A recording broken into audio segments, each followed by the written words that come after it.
Welcome to my channel, folks. I'm Nancy Thompson, your storyteller of American legends, mysteries, and thrilling tales. Today, I've got a wild ride for you, a story packed with drama, the supernatural, and some good old-fashioned heart. So grab a coffee, sit back, and let's dive into today's tale. Picture this. It's the early 1800s in the rugged hills of Tennessee. In the small town of Chapman Hollow, there's a woman named Susie Vaughn. She's perched in front of her oak dresser, staring into a cracked mirror. Her eyes are sunken, shadowed with dark circles, her skin dry and pale. She mutters to herself, "Worthless," before tipping back a shot of moonshine. Her maid, a spunky young gal named Tilly, pipes up, "Miss Susie, you look like you didn't sleep a wink last night. Was that darn eagle screeching again? Your aunt's gonna have a fit when she sees you like this. I'll trap that bird and feed it to the barn cat." Susie waves her off quick. "No, Tilly, you can't do that. It's a living thing. Besides, I brought it here myself. Did I save it, or curse it?" Now, Susie wasn't always this melancholy town belle.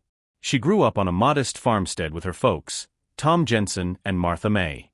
They were traders, always hustling goods down at the county market, so Susie spent her early years with her grandparents. By 14, the family business took off. Think lumber and cattle, and her parents bought a big house in town. They uprooted Susie and her kin to live the high life in Chapman Hollow. Overnight, she went from farm girl to the daughter of a well-to-do merchant family.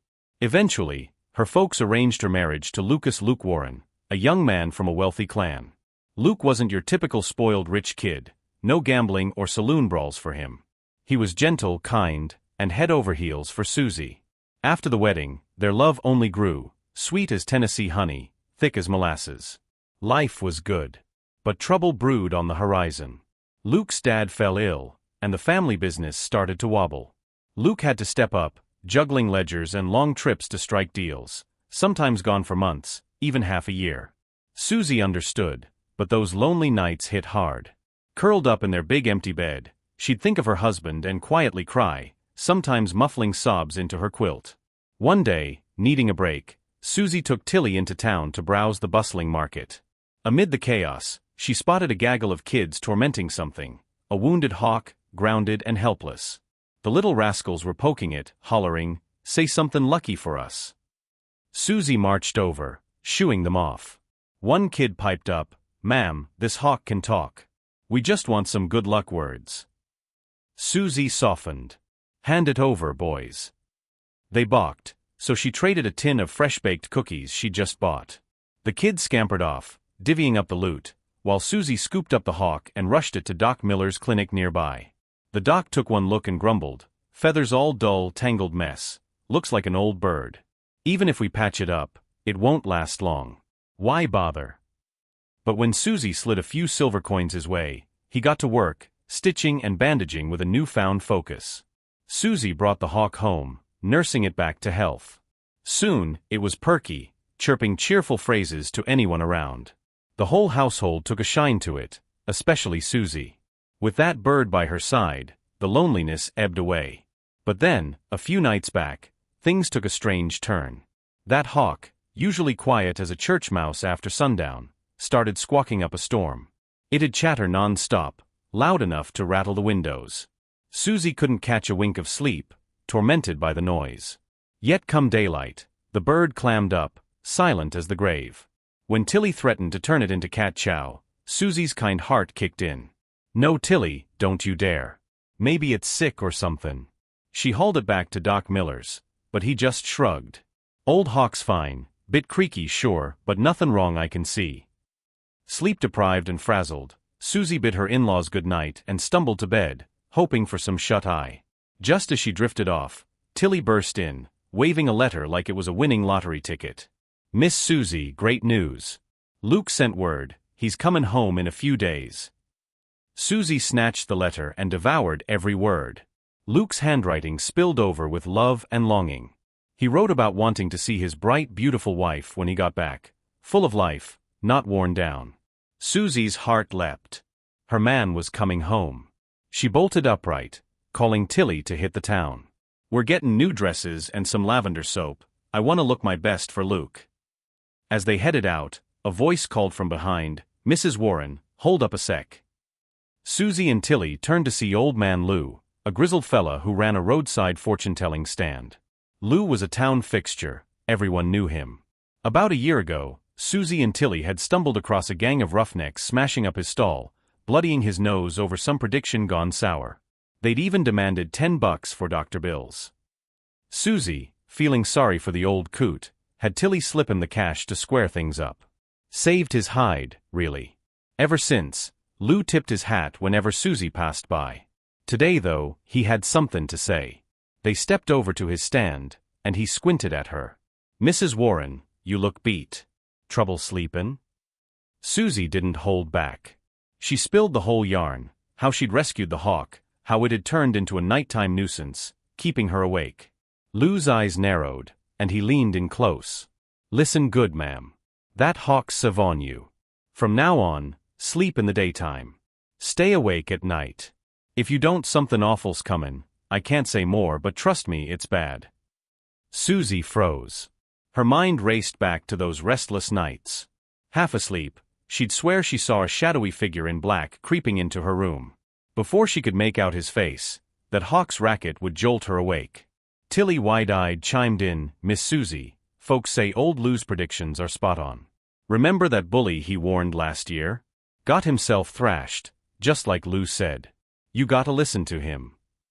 Doubt gnawed at Susie, but she nodded and dragged Tilly home. Once there, a maid rushed up. "Miss Susie, that hawk, it's gone. Flew off, I reckon." Susie searched high and low but turned up empty. A pang of loss hit her, though she couldn't say why. That night, Tilly rounded up the other maids to keep Susie company, chatting her ear off to stop her from dozing. Daytime naps weren't Susie's style. She'd catch a few winks, but it was light and fitful. 2 days of this, and she was a wreck, gaunt, hollow-eyed. "How am I supposed to face Luke looking like this?" she fretted. The night before Luke's promised return, Susie couldn't take it. She slipped away, claiming she needed a quick breather, and snuck into a spare room. "Just one good sleep," she told herself, "so I'm ready for him." She crashed hard, sinking into dreams. And there he was again, the man in black, looming over her bed. This time, Susie saw his face clear as day. Her breath caught. "Billy? Billy Tate? What are you doing here?" Billy Tate, her childhood friend from the farm days. Back when her folks were always off trading, Billy had been her rock. Big and sturdy, he'd fend off the local kids who picked on her, chop wood for her grandparents, haul water, even nurse them when they took sick. Her granny and grandpa adored him, half joking he'd marry Susie one day. And truth be told, Susie had loved him first. Puppy love, sure, but real as the dirt under her feet. Susie stared at the figure in her dream, her voice trembling. "Billy, I'm sorry for what happened back then. I couldn't do nothing about it. I told you clear as day, we've both got our own lives now. You've got a family, and I've got Luke. We ought to cherish what's in front of us." Billy Tate wasn't just any old friend. Back on the farm with her parents always gone, he'd been her shield, tall, broad-shouldered, and fearless. When the other kids threw rocks or taunted her, Billy'd chase him off. He'd split logs for her grandparents' stove, tote water from the creek, and sit by their bedside with soup when fever struck. Her granny used to say, "That boy's a keeper, Susie. You'll marry him someday." And for a while, Susie believed it too, her first love, carved deep in her young heart. Billy took up carpentry as a trade, sticking close to tend to her grandparents.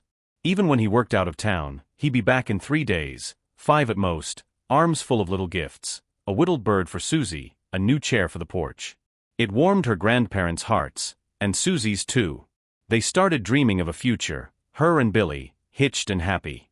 One day, when her folks came home from a trading trip, her grandparents seized the chance.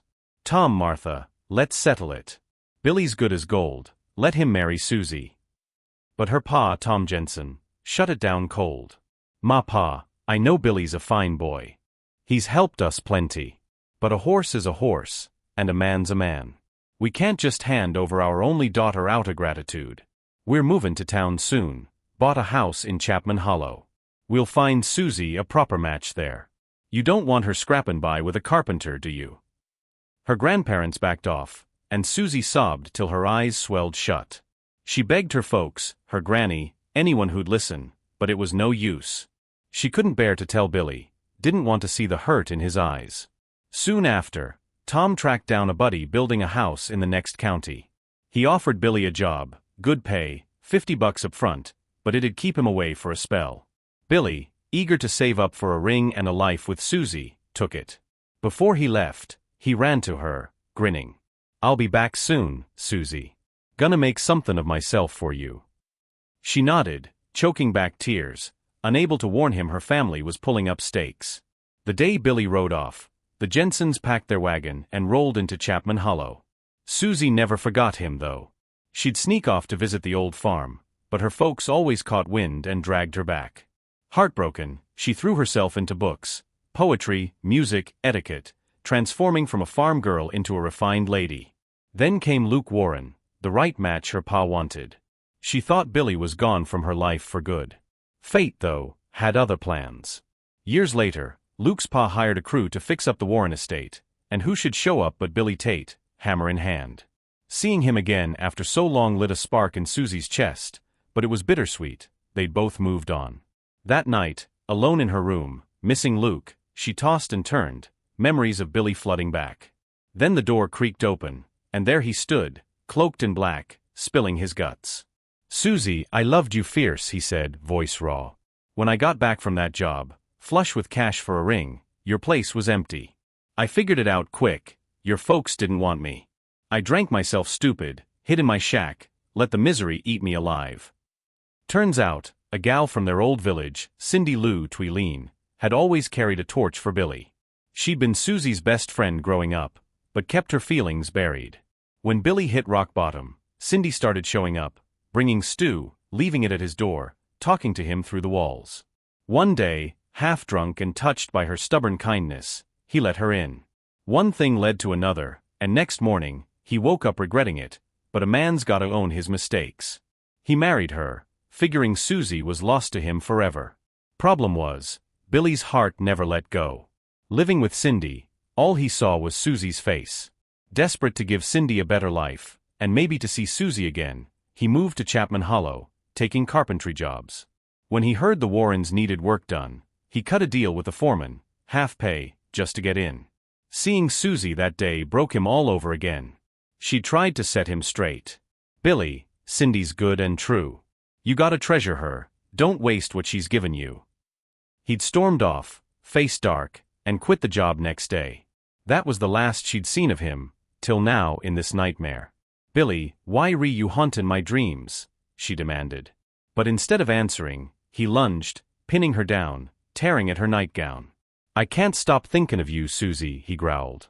"You told me to love Cindy, but it's you I want. Tonight I'm talking you, and soon we'll be together forever." Susie fought like a wildcat, screaming for help, but no one came. Just as Billy's grip tightened, the door flew open. Someone shook her hard. She snapped awake, drenched in sweat, to find Tilly glaring down. "Miss Susie, what in tarnation? You said you were steppin' out for air, not nappin' in here. You were thrashin' bad dream." Susie stammered, "Yeah, just a nightmare." How could she tell Tilly the truth? Her mind reeled, Billy, alive or not, was after her soul. The next morning Susie, still rattled, grabbed Tilly and hightailed it to Old Man Lou's fortune-telling stand. Lou was waiting, like he'd known they'd come. He ushered them into his rickety shack a stone's throw away, shut the door tight, and fixed Susie with a grave look. "Last night, something wild happened in your sleep, didn't it, Mrs. Warren?" Susie didn't mince words. She spilled it all, Billy Tate in her dream, clawing at her, the old love turned sour, and how Luke was due back tomorrow. "I just wanted to rest up, look pretty for my husband," she said, voice cracking. "What's happenin' to me, Lou?" Lou's face darkened.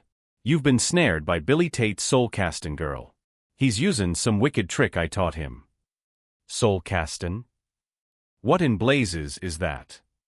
Susie pressed. "What's he after?" Lou sighed deep. "It's a rare, twisted kinda magic. A fella learns it, and his spirit can slip into folks' dreams at night, anybody he's got his mind set on. Billy wants you, Susie, bad enough to kill for it. If he gets you in that dream, your heart's his till you die. Only a love stronger than steel, like you and Luke's, can break it. Reckon Billy knows that, so he might have taken Luke out of the picture first, making sure nothing stands in his way. You're damn lucky Tilly woke you when she did. Susie's knees buckled. Tears streamed as she choked out, Lou, you sayin' Billy's already killed Luke? Is my husband gone?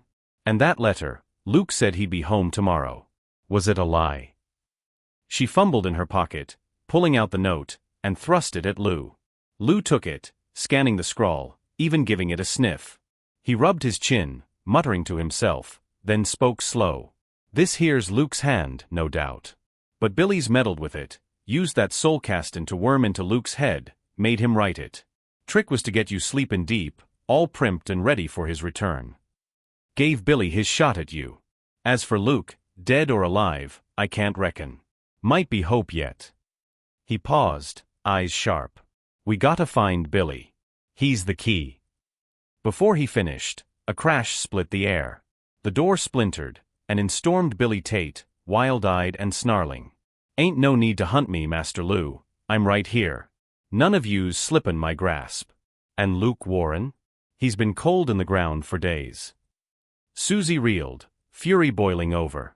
What did you do to my husband, you snake? I said I was sorry for how things ended, but you can't have me. You're loco, usin' this devil's magic. Even if you trap me, you'll never have my heart. What's the point? Ain't you scared of God's wrath? And hold up, why re you callin' Lou master? Lou's voice thundered. Billy Tate was my apprentice, damn fool that I am. Took him in 'cause he seemed decent, honest, hard-working. I taught him every trick I knew, including the soul castin' from my old carpenter's book. After he left, we lost touch, till you moved to town, Susie. Love turned him rotten, hate took root. He stole that book from me, and when I caught him we fought. Left me with this limp. He jabbed a finger at them. Run now. I'll settle this, payback for my leg. But Susie wouldn't budge. Lou, hobbling on his bad leg, couldn't take Billy alone, a strapping young buck fueled by madness. Before she could blink, Billy charged. Lou muttered a chant, pulling some spell from that carpenter's lore, and the air crackled. They clashed, Lou hurling hexes, Billy swinging fists, but age and injury weighed Lou down.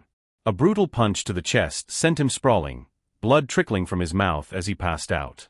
Billy yanked a hatchet from his belt, grinning like a fiend. That blasted hawk ruined my first go, wakin' you up.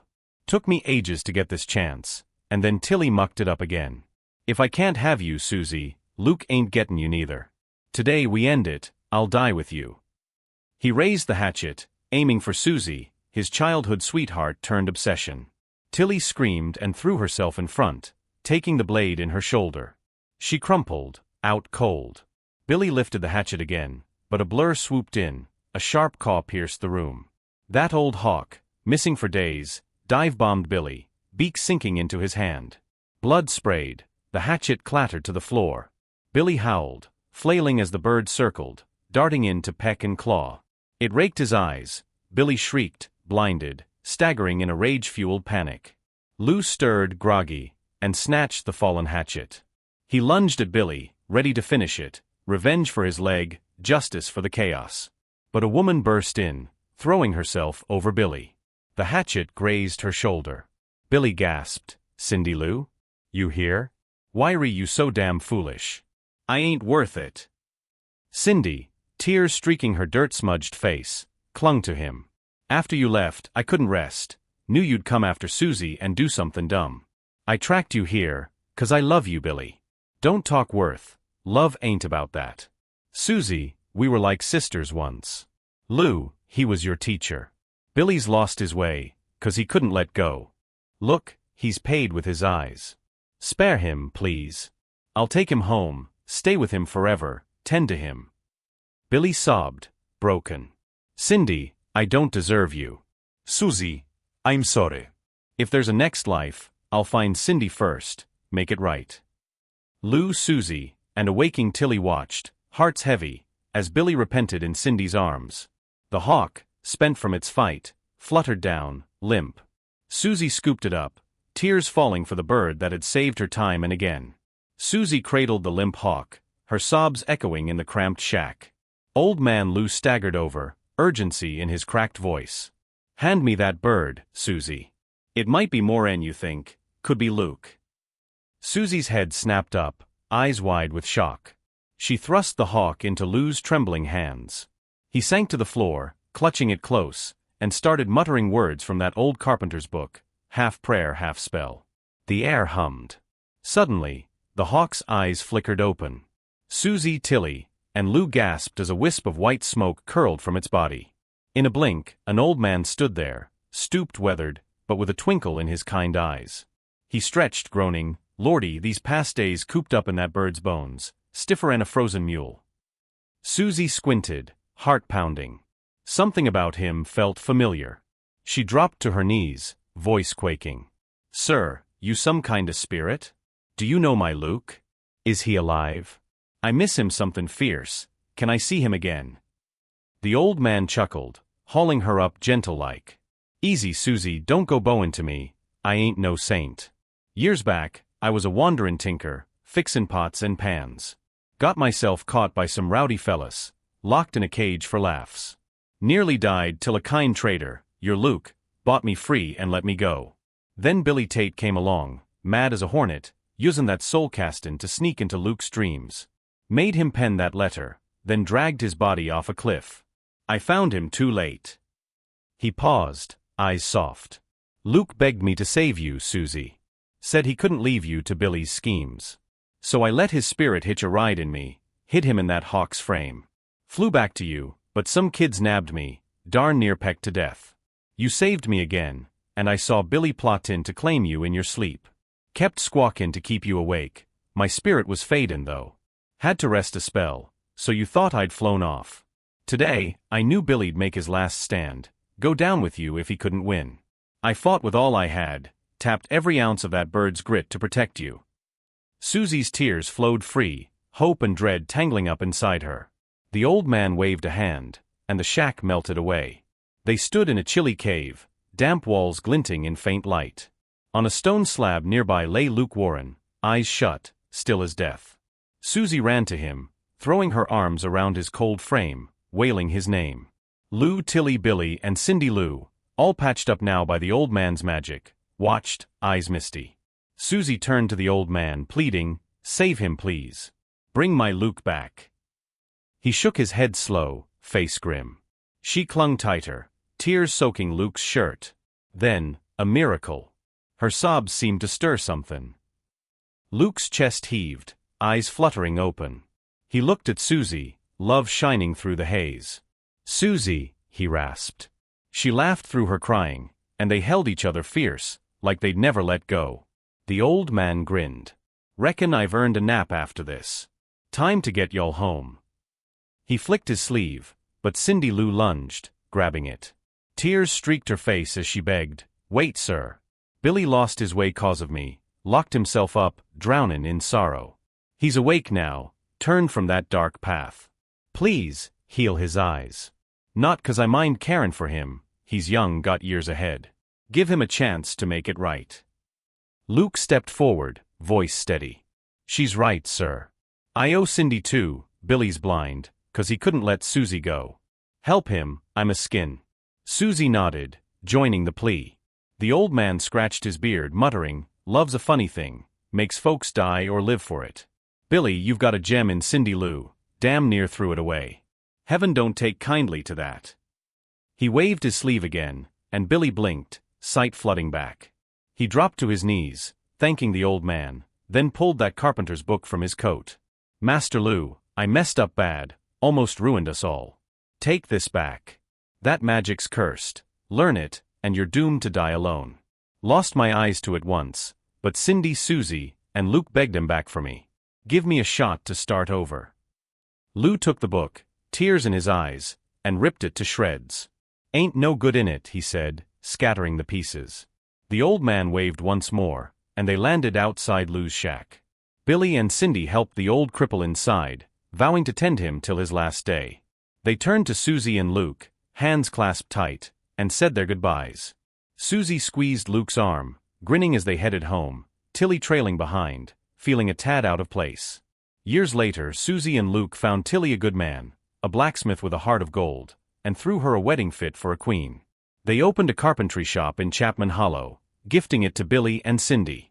The two couples, plus Tilly and her beau, lived full lives, raising kids, doing good deeds, and gathering for holidays.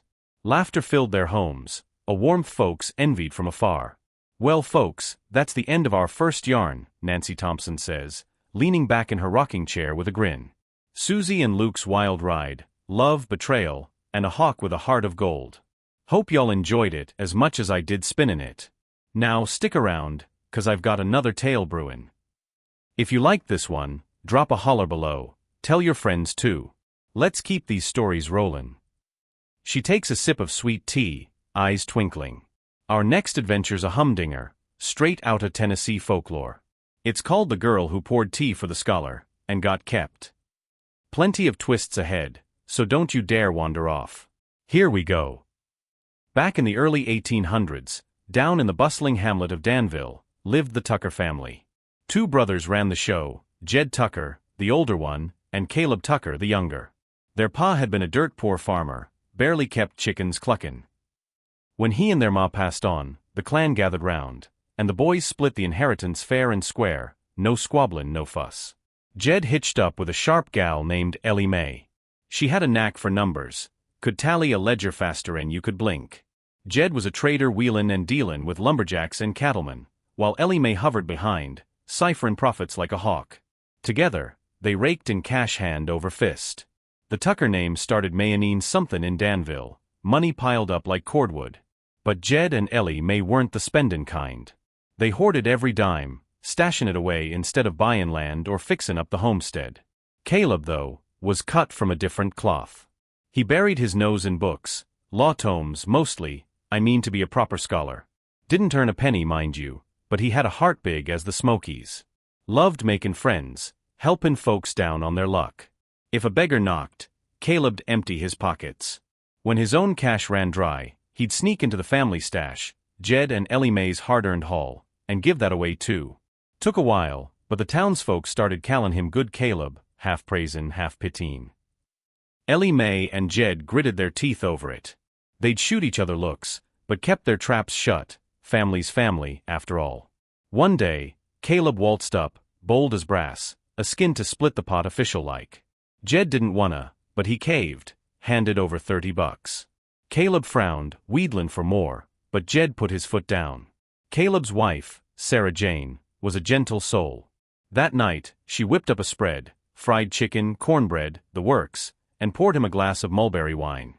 Over supper, she tried talkin' sense into him, soft as a summer breeze. "Caleb, we eat and sleep on Jed and Ellie Mae's sweat. You gotta ease up out there, save a little. You're off to study law, and if you come back broke, folks'll laugh us out of town." Caleb waved her off, grinnin' lazy. "Ah, Sarah, that's enough of that." She saw that far-off look in his eyes, knew her words bounced right off. Worry gnawed at her, but she let it lie. Come April 4th, Caleb slung a satchel over his shoulder and hit the road solo, bound for the state capitol to chase his law dreams. Halfway there, he passed the old city god shrine, a tumble-down relic folks said was haunted. A crowd milled around it, buzzin' like bees. Caleb elbowed in and saw a burly hunter, rope in hand, tying up a white fox. Its fur was matted, blood seepin' through from cuts all over. Looked pitiful. Caleb stepped up, hand out. "Hold on, mister, what's your plan with that critter?" The hunter smirked. "Caught this fox nappin' under the shrine altar. Too dumb to skedaddle when I poked it. My coat's torn, gonna skin it for patches." The fox's eyes glistened, like it understood, tears wellin' up. Caleb's heart twisted. "Tell you what," he said, diggin' in his pocket. "That coat's past Savon. Here's $2, buy yourself a new one. Let me take the fox." The hunter blinked, then shrugged, deal done. Caleb untied the critter and set it loose in the woods. It limped off, tunnin' back with a look so grateful it near broke his heart. He shooed it along till it vanished into the trees. 2 days later, Caleb hit Nashville, settled in, and met up with some buddies for a night out. They landed at a tavern, knockin' back whiskey. Mid-sip, he spotted a woman, middle-aged, rough around the edges, dragging a young girl by a rope. They were beggin', faces smudged with dirt, a skin if anyone take the girl as a bride for a price. Most folks turned away, but when they reached Caleb's table, his pals shooed him off. Caleb stopped them cold. He fished out some coins, pressing them into the woman's hand. His friends hooted. "Caleb, you soft-headed fool. They're probably con artists." He just smiled. "Maybe so, maybe not. I do it 'cause it feels right, don't matter what they are." The crowd split, some admiring his charity, others calling him a sucker. Caleb didn't bat an eye. Trouble was, he kept it up, handing out cash like candy. By the time the law exams rolled around, his pockets were empty. He flunked, naturally, and trudged home half-starved, begging scraps along the way.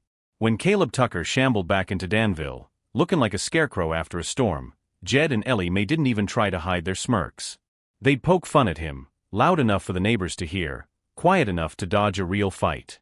Only Sarah Jane stood by him, same as always, her soft eyes never judging. That night, tucked in their creaky cabin, Sarah Jane sat Caleb down. "Honey, you're a good man, but this ain't workin'." Jed and Ellie Mae bust their backs for every nickel, pinchin' pennies till they squeak. "You toss money around like it's confetti, don't even flinch when it's gone. Keep this up, and we're all sinkin'. We oughta split from 'em, cut the cord before they drown us too." Caleb rubbed his neck, mullin' it over. He trusted Sarah Jane's smarts, always had. Next day, he and Jed hashed it out with the kinfolk. Jed, sly as a fox, had already greased the palms of the family elders with a few bucks. When the meetin' started, he laid it out plain, 9/10 of the Tucker stash for him, 1/10 for Caleb. The elders, pockets lined, nodded along, no objections. Papers got signed, and Jed turned to Caleb, voice cold as a winter creek. "Ma and Pa's gone, and I've looked after you long enough. That's my duty done. From now on, rich or poor, don't come knockin'. We're through." It was a gut punch, blood ties severed with a single stroke.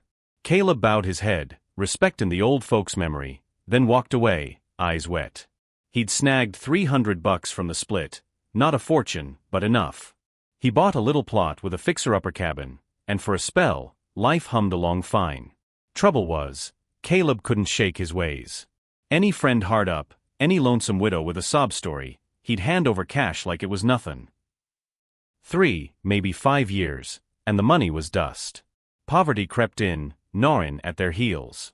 Sarah Jane, bless her, didn't nag. She picked up needlework, sewing quilts, mending dresses, to keep the pantry stocked. Folks in Danville still called Caleb Good Caleb, but behind their hands they'd snicker, good don't pay the bills. The couple had a boy, Jacob Tucker, sharp as a tack. From the cradle, he swore he'd make something of himself, erase the shame his pa's big heart had piled on. Night after night, he'd hunker down in the attic, readin' law books by candlelight, mutterin' statutes till dawn. Word of Caleb's woes trickled to Jed, but he didn't bat an eye. Over a decade, the brothers hadn't swapped a single howdy. Jed kept racking in profits, burying his haul in secret caches, under floorboards, behind barn walls. He had one kid, a daughter named Lila, apple of his eye. No sons though, so he planned to snag a son-in-law to carry the Tucker name, kept Lila unwed, waitin' for the right match.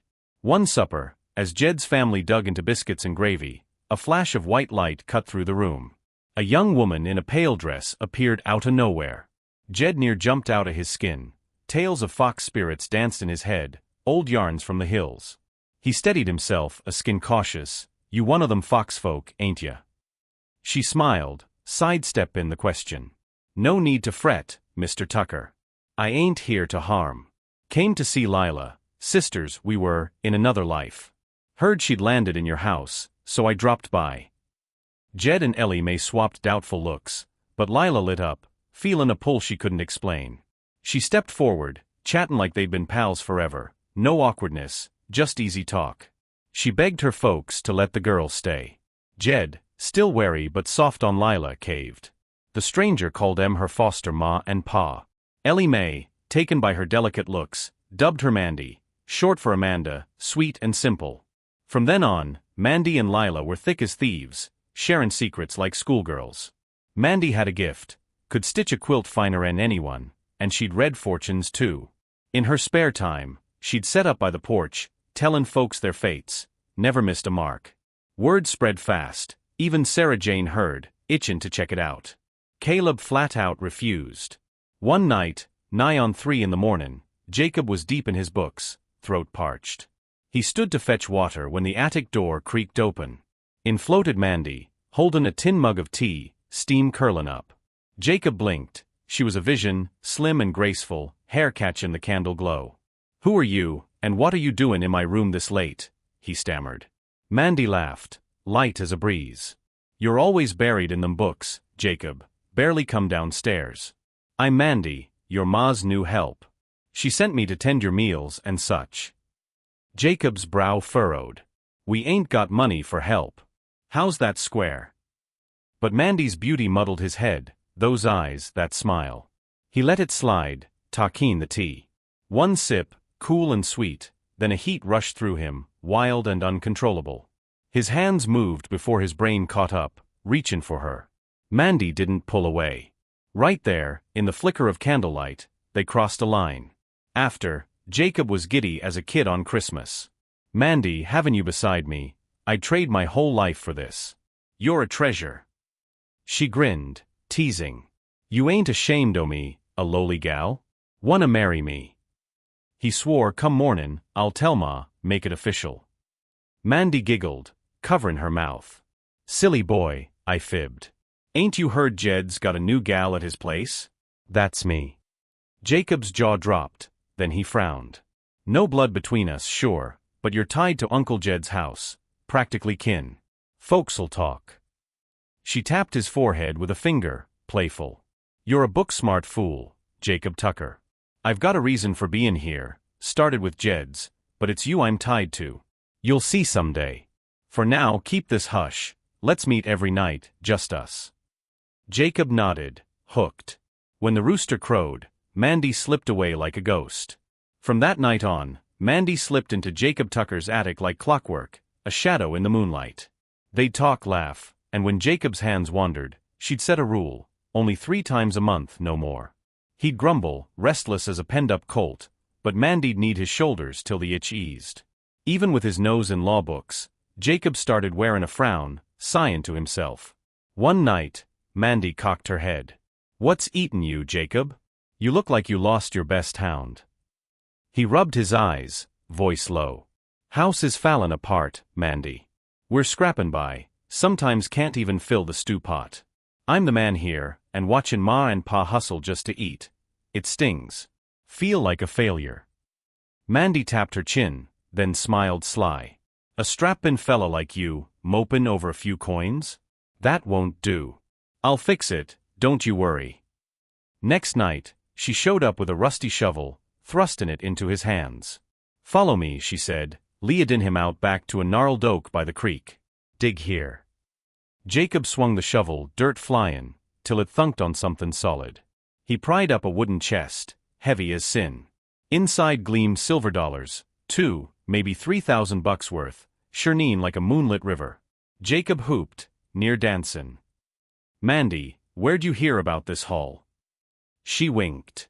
"Heaven's got a soft spot for your good heart, call it a reward." He hollered for his folks, and they rushed out, grabbing tools. By the time they turned back, Mandy'd vanished. The Tuckers hauled that treasure inside, and overnight, they went from threadbare to flush. For a spell, life sparkled. But then Caleb took sick, laid up cuffin' till his ribs ached. Doc's tonics did squat, he was slippin' fast. Jacob hovered by his bedside, day and night, prayin' for a miracle. Mandy stopped comin', leavin' him to stew alone. One evenin', bone-tired, he remembered her tricks. "She's gotta know a way," he muttered, spillin' the whole yarn to Sarah Jane. How Mandy'd waltzed in, how she'd led him to the cache. Sarah Jane's eyes lit up. "Son, that gal's a blessin', sent from above to pull us through. We can't let her slip away. Fetch me her bonnet or somethin', I'll beg her pardon myself." Before Jacob could answer, Mandy shimmered into view, lifting Sarah Jane's frail hand. "Ma'am, I'd be proud to call you kin. I owed your man a debt, years back, he saved me. How's that chest sittin' with you now?" She pulled a brown pill from her sleeve, dissolved it in a splash of tea, and fed it to Caleb. A rumble shook his gut, He bolted up, hacking out a wad of phlegm, then sagged back, breathing easy. Color crept into his cheeks. Manjushedring. Keep this quiet, why here? They nodded, struck dumb. From then on, she stayed with Jacob's clan, seen only by them, a ghost to the rest. And here's the kicker, she'd flit between their place and Jed's, shadowing Lila without missing a beat. Some kinda double-life trick, slick as a fox. Come exam time, Jacob rode to Nashville and aced the law test. His name hit the rolls, a bona fide attorney. Caleb hooped till he near bust, prouder'n a peacock.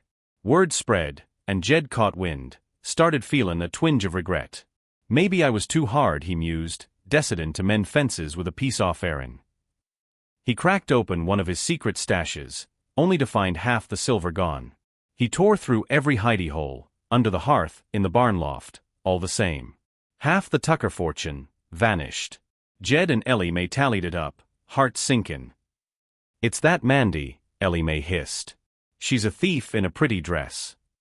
They cornered her at the house, but Mandy just smiled, "Deneen it cool as you please." Jed locked the rest tight, but the coins kept dwindlin'. Fumine, Jed saddled up and rode to Lookout Mountain, huntin' a preacher man said to banish spirits. Mandy caught wind and turned to Lila, voice soft. "Sis, our time's up. Take this locket, wear it close. If death comes knockin', holler Mandy, save me, and I'll be there." She pressed it into Lila's hand and faded away. She swung by Jacob's too, giving him the same goodbye. "Can't stay, too tangled now," she said, slipping off before he could beg. The preacher man arrived, scratched his beard, and reckoned, "This here's fate's doin'. Ain't my place to meddle." He hightailed it home. Jacob moped something fierce, swearin' off marriage. "Ain't no gal like Mandy," he'd say when folks ribbed him. A year later, he trekked to Nashville for a big law meetin'. At the inn, undoing his coat, he felt a weight in the lining, something stitched tight. "Mandy," he called, half hopin'. She stepped out of the shadows, smilin' faint. He grabbed her arm. "Thought I'd lost you for good. Why'd you run?" "Long story, too twisty for now," she said. "Listen up, you've got one shot at glory in this life, thanks to all that good you've done. Top prize ain't in the cards, but I've lined up something sweet. Wait for it." Sure enough, he flunked the big contest, but as he packed to leave, a courier banged on the door. "Jacob Tucker, you're tapped for county judge down in Danville." He near fell over, thanking Mandy's magic touch. Back home, he fetched Caleb and Sarah Jane, and they rolled into Danville proud. Mandy dropped her vanishing act. Folks could see her now, trailin' Jacob like a shadow. One day, pickin' daisies out back, the county governor dropped by. He froze, staring at her. "You're the spittin' image of my girl, Hannah," he stammered. Mandy didn't flinch, lettin' him gawk. The old man's heart tugged, damn near took her for his own kin. That night, over supper at Jacob Tucker's new judge's quarters, he brought up the governor's visit. "Ma pa, that old man swore Mandy was his Hannah reborn," near cried looking at her. Mandy set her fork down, standin' slow. "Time I came clean, y'all. I'm that white fox Caleb set free by the city god shrine. Jed carved up the family pot something fierce, unfair as sin. So I evened it out, sneakin' half his stash to you.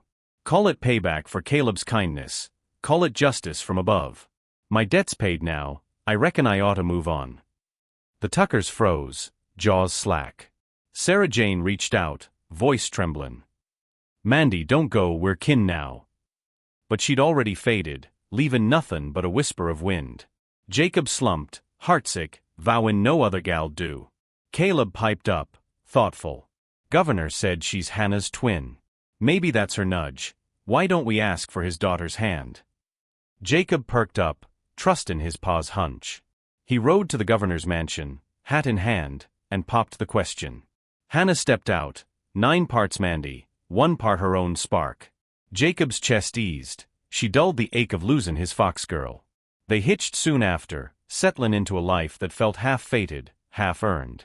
Meanwhile Lila, Jed's gal, had wed a merchant's son, Roy Miller, after Mandy's exit. When her time came to birth their first, trouble struck, dystocia, the doc called it. Looked like a double grave loomed. Lila, gaspin', remembered Mandy's words. She clutched the locket tight and croaked, "Mandy, save me!" A breeze swept through, and the babe slid out smooth, mama and child safe. Back at Jed's, things soured. Since Mandy vanished, he and Ellie Mae pegged her for their missin' silver. Night after night, they'd curse her name, callin' her a thief and worse. One evenin', mid-rant, a voice cut through, Mandy's, sharp and clear. "I split your hoard to right a wrong, Jed Tucker. Heaven wanted balance. Without it, you be worm food by now. Greed's your sin, keep gripin', and I'll strip you bare." Jed and Ellie Mae went white, shut their traps quick. Days later, hearin' Lila's tale, they shivered, reckoned Mandy's hand was in it. They softened after that, dotin' on Lila and the grandkid, keepin' their tongues civil. Nancy Thompson leans forward, settin' her tea aside. And that's the yarn, folks, Jacob Tucker and the fox girl who turned his luck. From rags to riches, with a dash o' justice. If this tickled your fancy, holler below, share it round and keep tunin' in. Next time, I'll spin something fresh. Till then, y'all take care. Back in Danville, Jacob served as judge till his hair went gray, fair and steady. He and Hannah raised a brood, smart kids, kind like their grandpa Caleb. Sarah Jane stitched quilts till her fingers wouldn't, passin' peaceful with Caleb at her side. Jed and Ellie Mae lived quieter, their stingy days behind them, content with Lila's growing clan. Roy turned that merchant trade into a tidy profit, and their kin thrived, 3 families, Tuckers and Millers alike, bound by a strange wild thread. Holidays brought 'em together, potluck sprawlin' across porches, laughter ringin' through the holler. Neighbors watch, green with envy, whisperin' how the Tuckers had luck no man could buy. And somewhere, maybe, a white fox smiled from the woods.